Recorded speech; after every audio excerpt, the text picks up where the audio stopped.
नरेंद्र मोदी ने पाकिस्तान को 22 मिनट में निपटाने की बात की और अब भारत चीन को घर में घुसकर सुना रहा है। अजीत डोभाल को इसलिए पीएम मोदी ने चीन भेजा है। अजीत डोभाल एससीओ देशों के टॉप नेशनल सिक्योरिटी अधिकारियों के सम्मेलन में हिस्सा लेने बीजिंग गए हुए हैं। वहां एनएसए डोभाल ने चीन के विदेश मंत्री से अलग से मुलाकात की है।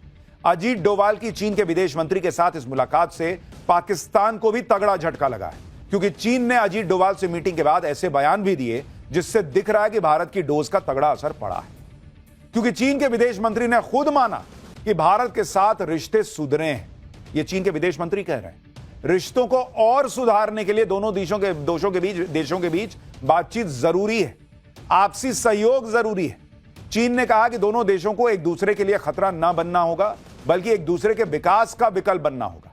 दोनों देश दुश्मन नहीं बल्कि पार्टनर बने, जिससे दोनों देशों का फायदा होगा। आप सोचिए, चीन भारत से पार्टनरशिप की बात कर रहा है। यह दुनिया में जो बदलाव आ रहा है ना, हालांकि चीन बहुत भरोसे के लायक देश वो भी नहीं है, जैसे पाकिस्तान है वैसे ही चीन धोखा तो देता ही देता है, लेकिन कम से कम आज देखिए उसकी बातचीत का रुख कैसे बदला है।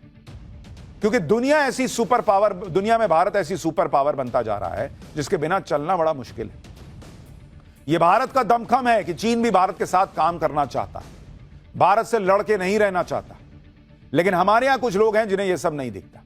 उनको तो ट्रंप दिखता है, उनको तो नरेंद्र सरेंडर बोलना है।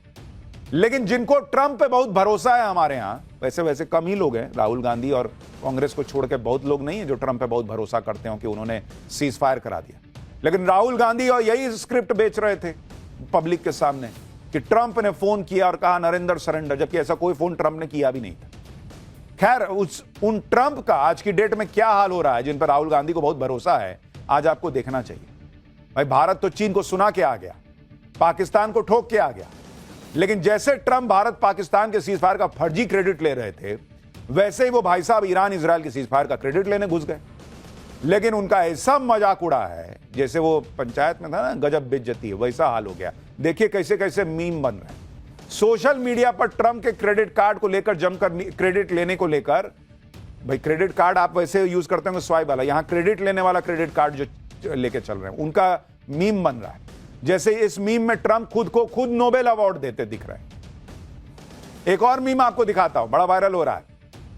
इसमें ट्रंप भारत, चीन, रूस और ईरान के मुद्दों को सुलझाने का क्रेडिट लेते दिख रहे हैं, जबकि ये सारे देश इनकार कर रहे हैं। भाई, उन्होंने कहा, ट्रंप को देखिए, एक तरफ दिख रहा है ट्रंप कह रहे हैं I made a deal with Xi Jinping, कह रहे हैं ना मैंने तो नहीं किया। फिर उन्होंने कहा आई नेगोशिएटेड सीज फायर, मोदी ने कहा कि ना इसने नहीं किया। ईरान कॉल्ड मी, ईरान कह रहा ना हमने तो कॉल ही नहीं किया। ये ऐसे मीम चल रहे हैं और ये सच्चाई भाई है। मीम देखिए जिसमें ईरान पर बम बरसते भी दिख रहे हैं और ट्रंप की इमेज के नीचे लिखा है चलो अब शांति की बात करते हैं। सबसे शानदार मीम तो यह है जिसमें ट्रंप के हाथ में एक प्ले कार्ड है और इसमें लिखा है कि ईरान न्यूक्लियर हथियार बना सकता है अगर खमेनेई ट्रंप को नोबेल अवार्ड के लिए नॉमिनेट कर देते हैं। यह देखिए, जिसमें ट्रंप की इमेज लगाकर लिखा है कि लड़ाई झगड़ा कराने और सुलझाने के लिए संपर्क करें। एक और मीम दिखाई जरा, उसमें कह रहा है, ये देखिए कि दिन में जो है वो ट्रंप जो है वो खुद को नोबेल शांति पुरस्कार देते हैं और रात में जो है वो ईरान पर बम गिरा देते हैं। तो भयंकर छीछा लेदर सोशल मीडिया पर डोनाल्ड ट्रंप की हो चुकी है। लड़ाई झगड़े कराने और सुलझाने के लिए संपर्क करें, पार्टी ऑर्डर्स लिए जाते हैं। जैसे नहीं होता है कि शादी ब्याह के लिए संपर्क करें, यहां हम पार्टी का भी ऑर्डर लेते हैं, वैसा लोग मीम बना रहे हैं। फॉर डिस्काउंट से नोबेल फॉर ट्रंप, मतलब डिस्काउंट चाहिए तो ट्रंप को नोबेल पुरस्कार दिलवाने की बात कर दीजिए। यह हालत हो गई है अमेरिका के राष्ट्रपति की। लोग मजाक उड़ा रहे हैं बॉस ट्रंप का, और हमारे यहां राहुल गांधी ट्रंप की बात पे भरोसा करते चलते हैं। कुल मिलाकर ट्रंप ने अपने बयानों, अपने फैसलों से अपनी जगहसाई तो कराई, साथ ही अमेरिका की साख पर भी बट्टा लगाने का काम कर दिया। ट्रंप जिस तरह की हरकतें कर रहे हैं उससे तो लोगों को ट्रंप के पहले के राष्ट्रपति जो बाइडेन की भी याद आने लगी। बाइडेन पर लोग हंसते थे क्योंकि वो चलते चलते अचानक गिर जाते थे, अचानक सेंसलेस हो जाए। ये देखिए, ये बाइडेन की तस्वीरें, लोग तब इस पे बाइडेन पे हंसते थे कि कैसा ही राष्ट्रपति है। प्लेन पे चढ़ते चढ़ते बाइडेन लड़खड़ा जाते थे, कभी इधर जाना था तो बाएं जाने लगते थे, बाएं जाना है तो दाएं जाने लगते थे। तो लोग बाइडेन पे हंसते थे कि क्या ही राष्ट्रपति अमेरिका को मिला है। लेकिन अब ट्रंप की हालत देखकर लोग कह रहे हैं कि बाइडेन कम से कम इधर उधर भटकते थे लेकिन फैसले तो ढंग से ले रहे थे, ये आदमी तो गजब ही कर रखा है। जो लोग बाइडेन पर हंसते थे वो लोग आज ट्रंप की हरकतें देखकर कह रहे हैं कि बाइडेन की तो फिटनेस नहीं थी। ट्रंप तो फिट होकर भी अनफिट है और अपनी खिल्ली उड़वा रहे हैं। बाइडेन पर लोग हंसते थे क्योंकि वो भरे इवेंट में सेंसलेस हो जाते थे, उन्हें पता ही नहीं होता था कि वो कर क्या रहे हैं। जैसे ये तस्वीर देखिए, एक इवेंट में बाइडेन 1 मिनट तक मोशनलेस रहे, जबकि दूसरे लोग डांस कर रहे हैं, हंस रहे हैं। यहां ऐसा लग रहा है कोई रोबोट खड़ा है, तो वो सेंसलेस दिख रहे हैं, लेकिन वो शारीरिक रूप से सेंसलेस दिख रहे थे। ट्रंप तो भैया सेंसलेस बातें भी कर रहे हैं, हरकतें भी कर रहे हैं। बाइडेन की हालत तो यह थी कि वो भूल जाते थे कि किससे हाथ मिलाना है, किससे हाथ मिला लिया। ये देखिए, ये बाइडेन की हालत है। एक बार बाइडेन इटली गए थे, वहां पर अमेरिकी दूतावास में एक इवेंट था, एक अमेरिकी सीनेटर से बाइडेन ने हाथ मिलाया और 3 सेकंड में भूल गए कि उससे हाथ मिलाया, फिर से उसी से हाथ मिलाने लगे। इसके अलावा एक बार बाइडेन स्पीच दे रहे थे, स्पीच खत्म करने के बाद बाइडेन मुड़े और हैंडशेक के लिए हाथ बढ़ाया, जबकि उनके आसपास कोई था ही नहीं। पब्लिक सोच रही है भाई कि अमेरिका की किस्मत क्या ही चल रही है कि या तो ऐसा राष्ट्रपति मिल रहा है या ट्रंप जैसा मिल रहा है। मतलब आसमान से गिरे खजूर पे अटके वाला हिसाब है। बाइडेन का तो गजब ही हाल था, लेकिन ट्रंप भी बाइडेन से कम नहीं है। उनकी खिल्ली तो बाइडेन से ज्यादा उड़ रही है। ट्रंप के मीम बन रहे हैं, और ये मीम इसलिए बन रहे हैं क्योंकि खुद को सीजफायर का चैंपियन बताने वाले ट्रंप ने कल रात को इजरायल और ईरान के बीच सीजफायर का बड़ा ऐलान कर दिया। ट्रंप ने ऐसे जता दिया कि उन्होंने फिर से दुनिया को बचा लिया हो और सब कुछ संभाल लिया हो। वर्ल्ड वॉर 3 मान लो रोक दिया, मिडिल ईस्ट में मान लो उन्होंने शांति ही ला दी हो।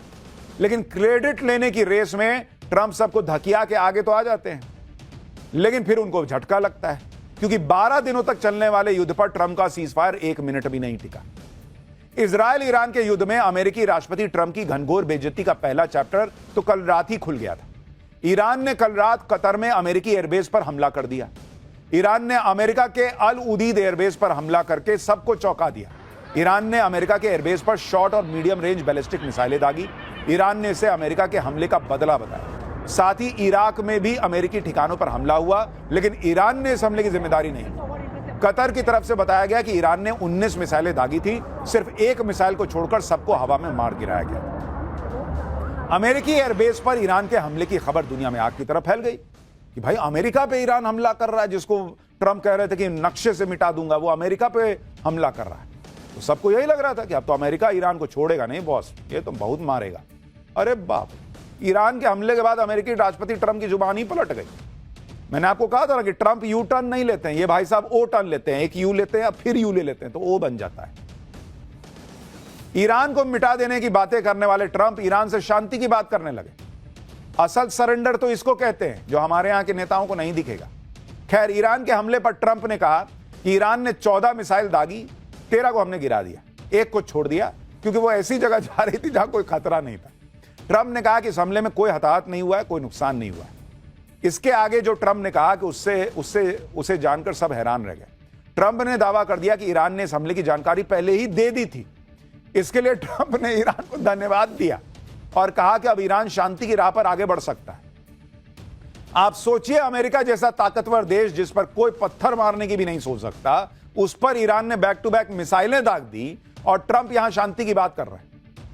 मतलब यह हाल हो गया कि एक कोई मोहल्ले का बहुत बड़ा कोई चीता आदमी है, जिसकी तरफ लोग आंख उठा के नहीं देखते, उसको एक जो है वो मुक्का मार रहा है, थप्पड़ मार रहा है, वो कह रहा है मेरे गाल पे नहीं लगा, पेट पे लगा तो क्या हुआ, मेरे को फर्क नहीं पड़ता, गाल पे नहीं मारा था। और वो ईरान को धन्यवाद दे रहे भाई साहब। ट्रंप की इस भाषा को देखकर सवाल उठने लगे कि ये युद्ध चल रहा है या मजाक चल रहा है। मारने से पहले कौन बताता है भाई, मैच फिक्सिंग किए हो क्या?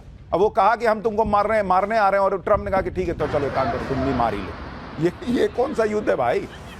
और उस युद्ध को रुकवाने का क्रेडिट ले रहे हैं ट्रंप। इधर ट्रंप ईरान को थैंक यू कर रहे थे, उधर अमेरिका के एयरबेस पर मिसाइल दागकर ईरान अपनी छाती पीट रहा था। ईरान की तरफ से कहा गया कि ईरान के शक्तिशाली सशस्त्र बलों ने कतर में अल उदीद में अमेरिकी एयरबेस पर हमला किया और उसे नष्ट कर दिया। भाई वो अपनी पीठ थपथपा रहा है ईरान कि देखो अमेरिका को फोड़ दिए। ईरान के हमले के कुछ ही देर बाद डोनाल्ड ट्रंप ने एक बड़ा ऐलान भी कर दिया। ट्रंप ने कल रात 3:32 पर सोशल मीडिया पोस्ट पर कहा कि सभी को बधाई, ईरान और इजरायल के बीच कंप्लीट सीजफायर की डील हो गई है। ट्रंप ने कहा कि अभी से लेकर अगले 6 घंटे का विंडो है, इस बीच में दोनों देश अपने फाइनल मिशन को पूरा करेंगे। इसके बाद ईरान सीजफायर शुरू करेगा और इसके 12 घंटे बाद इजरायल भी उसे फॉलो करेगा और इस तरह 24 घंटे में युद्ध खत्म हो जाएगा। इसके बाद ट्रंप ने दोनों देशों को बधाई भी दी थी। ट्रंप ने कहा कि यह युद्ध कई सालों तक चल सकता था, पूरे मिडिल ईस्ट को तबाह कर सकता था, लेकिन ऐसा नहीं हुआ, ना होगा। मतलब क्रेडिट लेने के लिए तो मैंने कहा ना, वो मुक्का कोहनी मार के आगे आ जाते कि मैंने सब कर दिया। ट्रंप ने पूरा माहौल बना दिया कि उन्होंने दुनिया को एक और तबाही से बचा लिया और अब सब कुछ ठीक हो जाए। लेकिन ट्रंप के सीजफायर के ऐलान के बाद इजराइल ने दावा किया कि ईरान ने उस पर मिसाइलें दाग दी। बताइए, ये तो अमेरिका की हैसियत कर दी इन्होंने कि ट्रंप कह रहे हैं कि मैंने सीजफायर करा दिया, ईरान मिसाइल दाग दिया इजराइल पे। मंगलवार की सुबह इजराइल में वॉर सायरन बजने शुरू हो गए। इजराइल ने दावा किया कि सीजफायर शुरू होने के 2.5 घंटे के अंदर ही ईरान ने उस पर 6 बैलिस्टिक मिसाइल दागी है। इजराइल के मुताबिक ईरान ने इजराइल के बेशरबा में एक बिल्डिंग पर मिसाइल दागकर उसे गिरा भी दिया। इस हमले में 4 लोगों की मौत हो गई, 20 लोग घायल हो गए। आप देखिए कैसे वहां मिसाइल जा रहा है, ईरान का सायरन बज रहा है और ट्रंप कह रहे हैं कि मैंने तो युद्ध रुकवा दिया। इजराइल ने ईरान पर सीजफायर तोड़ने का आरोप लगाते हुए पलटवार भी कर दिया। मतलब इजराइल भी नहीं रुका। ईरानी हमले के जवाब में इजराइल ने अपनी सेना को तेहरान में हमले का आदेश दे दिया। इजराइल ने ईरान की राजधानी तेहरान में एक रडार साइट पर हमला कर दिया। इजरायली आर्मी रेडियो ने इस हमले की पुष्टि भी की है। यानी ना इजराइल ट्रंप की सुन रहा है, हमले नहीं रोक रहा, ना ईरान ट्रंप की सुन रहा है, वो भी हमले नहीं रोक रहा। दोनों एक दूसरे को फोड़ रहे हैं और ट्रंप रात के 3:32 पे मैसेज कर रहे हैं, सब रुकवा दिया मैंने। गजब आदमी है भाई। ये सब देखकर ट्रंप झल्ला गया। भाई बेइज्जती तो थोड़ी बहुत तो कभी कभी तो फील हो ही जाती है। सुबह करीब 10:30 बजे ट्रंप ने सोशल मीडिया पोस्ट में कहा कि सीज फायर लागू है, कृपया इसका उल्लंघन ना करें। मतलब जैसे नहीं होता सड़क पर, ये वन वे रास्ता है, कृपया इसका उल्लंघन ना करें। अरे कौन वन वे? दोनों तरफ से घाए घाए गाड़ी आ रही है, जा रही है। काहे का तुम जो है वो ट्रैफिक पुलिस बन के खड़े हो? कोई तुमको नहीं सुन रहा। लेकिन जब कुछ घंटे बाद भी ट्रंप की इस अपील का कोई नतीजा नहीं निकला तो ट्रंप गुस्से में मीडिया के सामने आए। ट्रंप ने दोनों देशों पर सीज फायर के उल्लंघन का आरोप लगाया। ट्रंप खासकर इजराइल पर भड़के और इतना भड़के कि गुस्से में गाली देने लगे। सुनिए इजराइल को लेकर ट्रंप ने क्या कहा। Yeah, I do. They violated it, but Israel violated it too. Are you questioning if Israel is committed? Israel, as soon as we made the deal, they came out and they dropped a load of bombs, the likes of which I've never seen before. The biggest load that we've seen. I'm not happy with Israel, so I'm not happy with them. I'm not happy with Iran either. But I'm really unhappy if Israel's going out this morning because the one rocket that didn't land, that was shot, perhaps by mistake, that didn't land. I'm not happy about that. You know what? We basically have two countries that have been fighting so long and so hard that they don't know what doing. Do you understand that? यानी Trump इतना झल्ला गए कि भाई अब वो Israel को गाली दे रहे हैं कि इजराइल को समझ में नहीं आ रहा कि वो क्या कर रहा है। बताइए, बीप करना पड़ रहा है, राष्ट्रपति ऐसी गाली दे रहा है। ये हालत हो गई है। सोचिए ट्रंप की क्या हालत हो गई है। जिस इजराइल के खिलाफ अमेरिका चट्टान की तरह खड़ा रहता है, वही अमेरिका की बात नहीं सुन रहा और ट्रंप उससे इतना झल्ला गए कि गाली देने लगे। सोशल मीडिया पोस्ट में ट्रंप ने सीधे सीधे इजराइल को धमका दिया कि इजराइल ईरान पर बम न मारे, अगर ऐसा करेगा तो सीजफायर का बड़ा उल्लंघन होगा। ट्रंप ने कहा कि इजराइल अपने पायलट्स को अभी वापस बुलाए। इसके थोड़ी देर में ट्रंप ने बताया कि इजराइल ईरान पर हमला नहीं करेगा। सभी प्लेन जो ईरान पर हमला करने वाले थे वो ईरान के आसमान में फ्रेंडली वेव करके लौट आएंगे। ट्रंप की बातें सुनी, कह रहे हैं कि वहां प्लेन जाएंगे, हमला नहीं करेंगे, फ्रेंडली वेव करके हाय बाय करके चलाएंगे, किसी को चोट नहीं आएगी। सीज फायर लागू हो गया।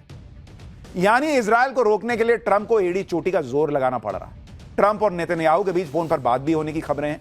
नेतन्याहू ने यहां तक दावा किया कि ईरान पर भयंकर स्ट्राइक करने वाले थे, लेकिन ट्रंप से बातचीत के बाद अब थोड़ी देर इसको रोक दिया। हालांकि यह सीजफायर कितने दिन कितने घंटे टिकेगा कहना मुश्किल है, क्योंकि ना इजराइल ट्रंप का लोड ले रहा है ना ईरान। दूसरी तरफ ट्रंप पूरी तरफ इस सीजफायर का क्रेडिट लेने के लिए लाइन में लगे हैं। ट्रंप ने सीजफायर को लेकर जो कहानी सुनाई उसमें भी झोल लग रहा है। ट्रंप ने कहा कि दोनों देश एक ही वक्त पर उसके पास आए थे और शांति की बात करने लगे। लेकिन आप देखिए, यह सीजफायर ऐसे वक्त में हुआ जब पुतिन ईरान के नेताओं से मिले, ईरान को पूरी मदद देने की बात कही। खुद ट्रंप ने माना कि पुतिन से उनकी बात हुई है और पुतिन ने ईरान से मदद की पेशकश की। ट्रंप ने यहां तक कहा कि वो ईरान में सत्ता परिवर्तन नहीं चाहते क्योंकि इससे ईरान में अराजकता फैल जाएगी। अब ट्रंप के ऐसे बयान और रूस की एंट्री से तो यही लग रहा है कि पुतिन के डर से ट्रंप पीछे हट गए। ट्रंप को यह समझ आ गया कि अगर वो ईरान के साथ ज्यादा 3-5 करेंगे तो पुतिन से, चीन से, सबसे भिड़ना पड़ सकता है, जो मैं कल आपको चैप्टर में बता रहा था। इसलिए ट्रंप ने कहा कि सिर्फ जुबान के मामले में ही यू टर्न क्यों लेना, फैसलों के मामले में भी गाड़ी घुमाओ, गाड़ी घुमाओ जी, गाड़ी घुमा लिए, बोले कि अब सीज फायर कर लो। क्या हुआ, मेरे एयरबेस पे अगर ईरान ने बम ही गिरा दिया तो क्या होगा, सब तो फोड़ दिए ऊपर, अब एक नीचे उधर गिरा है, हमको चोट नहीं लगी। आप ये भी देखिए कि युद्ध रुकवाने के क्रेडिट के चक्कर में ट्रंप कैसे लगातार अपना मजाक बनवा रहे हैं। 2024 में इलेक्शन कैंपेन के दौरान ट्रंप ने कहा एक दिन में इजरायल और यूक्रेन युद्ध दोनों रुकवा दूंगा, लेकिन राष्ट्रपति बने उन्हें 155 दिन हो गए, वो अभी तक एक युद्ध नहीं रुकवा पाए। इसी साल 28 मई को ट्रंप ने इजरायल को वार्निंग दी कि किसी भी हाल में इजरायल ईरान पर हमला न करे, लेकिन इजरायल ने ट्रंप की एक न सुनी। 13 जून को इजरायल ने ईरान पर हमला कर दिया। ट्रंप 16 जून को G7 की मीटिंग छोड़कर जल्दी अमेरिका चले गए और सीज फायर नहीं, कुछ बड़ा करने वाला हूं कह के गए। फिर 18 जून को कहा कि मैं ईरान पर हमला कर भी सकता हूं, नहीं भी कर सकता हूं। फिर 19 जून को कहा कि 2 हफ्ते में बताऊंगा कि ईरान पर हमला करूंगा या नहीं करूंगा। 2 दिन में ट्रंप ने पलटी मार दी और 21 जून को ट्रंप खुद इजरायल ईरान युद्ध में कूद गए। कहा कि ईरान का न्यूक्लियर फैसिलिटी मैंने बर्बाद कर दिया। अब ईरान बता रहा है कि उसने तो पहले ही न्यूक्लियर फैसिलिटी खाली कर दी थी। यानी आप सोचिए, अमेरिका के किसी राष्ट्रपति की इतनी बेइज्जती लास्ट आपने कब सुनी थी, आपको भी याद नहीं होगा। इतना ही नहीं, खबरें तो यहां तक हैं कि खुद पेंटागन के अधिकारी ट्रंप से परेशान हैं। ईरान पर हमले के दौरान अमेरिकी अधिकारियों को यह डर था कि कहीं ट्रंप अमेरिकी हमले की जानकारी लीक ना कर दे, क्योंकि इतने बड़बोले हैं, वो कुछ भी कर सकते हैं। तो अमेरिका के अधिकारी घबराए हुए थे कि भाई ये तो बोल देगा, मर तो मेरा सैनिक जाएगा ना भाई, मेरा साथी मर जाएगा। पेंटागन को डर था कि ट्रंप पहले ही सोशल मीडिया पर ईरान को हमले की हिंट ना दे दें। दावा तो यहां तक है कि ट्रंप की अनिश्चितता से घबराए पेंटागन ने ट्रंप को बाईपास करते हुए उनकी टीम को मिसलीड करते हुए हमले का प्लान बनाया। ये सारी खबरें जो आपको बता रहा हूं अमेरिका के अखबारों में छप रही हैं। सोचिए क्या हालत हो गई ट्रंप की और अमेरिका की। लेकिन यहां राहुल गांधी कहते हैं कि ट्रंप ने बोला है इसलिए नरेंद्र सरेंडर। अरे दुनिया नहीं सुन रही, खाली राहुल गांधी सुनेंगे। खैर छोड़िए।